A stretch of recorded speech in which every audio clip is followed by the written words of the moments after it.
So in the same way, all this applies to yoga. You can be watchful, you can be concentrated, you can be alert, but all that will ever teach you is what not to do, how not to use the mind, because it'll get you into deeper and deeper and deeper binds. You have to let it happen. Just like you have to let yourself go to sleep. You can't try to go to sleep. You have to let yourself digest your food. You can't try to digest it. And so in the same way, you have to let yourself wake up. Become liberated. And when you find out, you see, that there isn't any way of forcing it, that for most people is the only way of getting them to stop forcing it. Because they won't believe when you tell them in the first instance, you've got to do this without forcing it. They'll say, well, that it won't work, it won't happen, because I'm very unevolved. I'm just an ordinary human being. I'm just poor little me. And if I don't force it, nothing will happen. I have people who think that if they don't struggle and strain, they won't have a bowel movement, or whatever it is. They think they've got to do that work in order to make it happen. In other words, all that is based on lack of faith, not trusting life. And to get people to trust life who don't trust it, you have to trick them. They won't jump into the water, so you have to throw them in. And if they are very unwilling to be thrown in, they're going to take diving lessons, you see, in which they're going to go all through, they're going to read books about diving, they're going to do all the preliminary exercises for diving, and they're going to stand on the edge of the diving board and inquire whether there's the right posture until somebody comes up beside and kicks them in the butt. And they're in the water. And it's also with this. It really is. So now the most amazing gamesmanship goes on in the whole domain of yoga and spiritual practice. You would be astounded. So, I mean, one of the games in all this is to find a little flaw in you, see?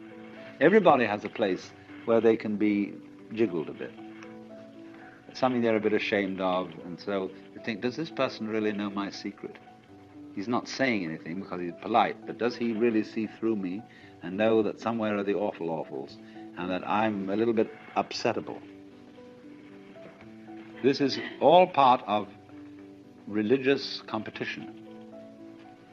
If you go to the Roman Catholics and you've studied, you've been psychoanalyzed, you see, they'll say, well, that's fine, but of course it's not nearly enough. I mean, that's all very well so far as it goes, but, or if you're a Roman Catholic and you go to a Buddhist outfit that's on a missionary basis, they'll say, yes, of course, through your Catholicism, you've learned some of the basic virtues, but of course, Catholicism doesn't go anywhere near the heart of things. It doesn't have an elaborate system of meditation like we have. Then you go over to the Hindu school and they say, yes, the Buddhists go to a certain point. They do attain a very, very high stage of realization, but there is nevertheless something higher than that, which they don't quite get. And you'll find this all round the world. Everybody claiming to have that little special extra essence which the others don't have. Now, why are they doing that? Are they all frauds? Are they all out to get you into their society? Sometimes, yes. But sometimes they're trying to see whether you fall for this, testing you out. This is upaya, skillful method. And if you become falling for that little extra special thing that's just supposed to be around the corner, no? Then they've got you. Or rather, you've got yourself in the mix. And you have to work at that and work at that and work at that until you find out that you were being made a monkey of. But you were being made a monkey of because you could be made a monkey of. You hadn't really arrived where you are. You didn't have the nerve to be you. That is to say, to be the self. And so you had always to feel that there was something beyond that, the stage higher. See? So that's why, for example, Masonry is such a success. It has 33 degrees.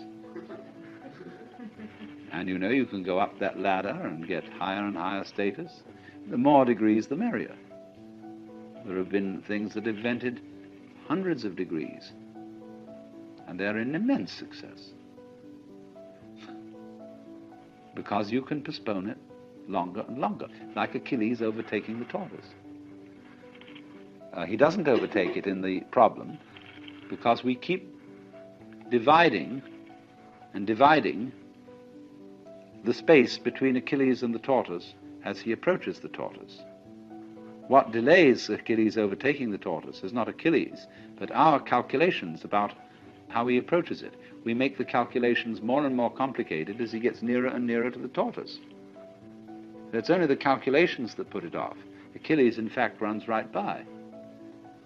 So in the same way, you can calculate yourself out of liberation. You can put it off indefinitely by inventing new degrees and new stages. But actually, when you get it, you don't get it. You suddenly see it. It happens instantly. It happens instantly whether you put in 30 years practice or whether you put in 3 minutes. It's the same. Suddenly it dawns on you that that's the way things are. Tattvamasi.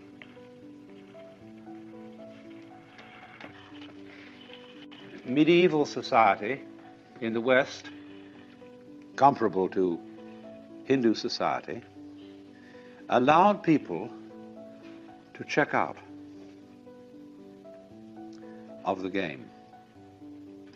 It revered and encouraged hermits, monks, nuns of various types of discipline. There's this difference, you see, for the West and India. You couldn't join the Brahmana caste, the priest caste, from some other caste. But in the European caste system, by becoming a priest or a cleric of any kind, you see, a cleric means simply a literate person, you could familiarize with any other caste once you're in that one. And so it was a wonderful way of rising in society. You could, from being a serf, go to being a priest, to being an archbishop, and consort with the nobility. It was the only way open to cross castes, you see. And because they were the literate people, it was through literacy and through universities founded by clerics that our caste system began to break. And we got the idea of choosing your own vocation and not simply following what your parents did. Now, I want to make an observation here about checking out of the game. This is not encouraged in contemporary society. Because the Catholic Church and the Episcopalian Church are very powerful minorities, they can still support monasteries and even hermits. But you can't be one on your own without great difficulty. Firstly, because you're a poor consumer. See, around here we have a number of hermits. There's a guy out there building that boat, and he's essentially a non-joiner, a poor consumer, and the community, they live a lot along here, and they're not working class people. They are people who dropped out of college because they thought it was stupid. And they're that sort of people. We would call them perhaps beatniks. But you see, the city doesn't like it because they aren't owning the right sort of cars, and therefore the local car salesman isn't doing business through them. They don't have lawns, and so nobody can sell them lawnmowers. They hardly use dishwashers, appliances of that kind. They don't need them. And also they wear blue jeans and things like that, and so the local dress shops feel a bit put out having these people around. And they live very simply. Well, you mustn't do that. You've got to live in a complicated way. You've got to have the kind of car, that identifies you as a person of substance and status and all that.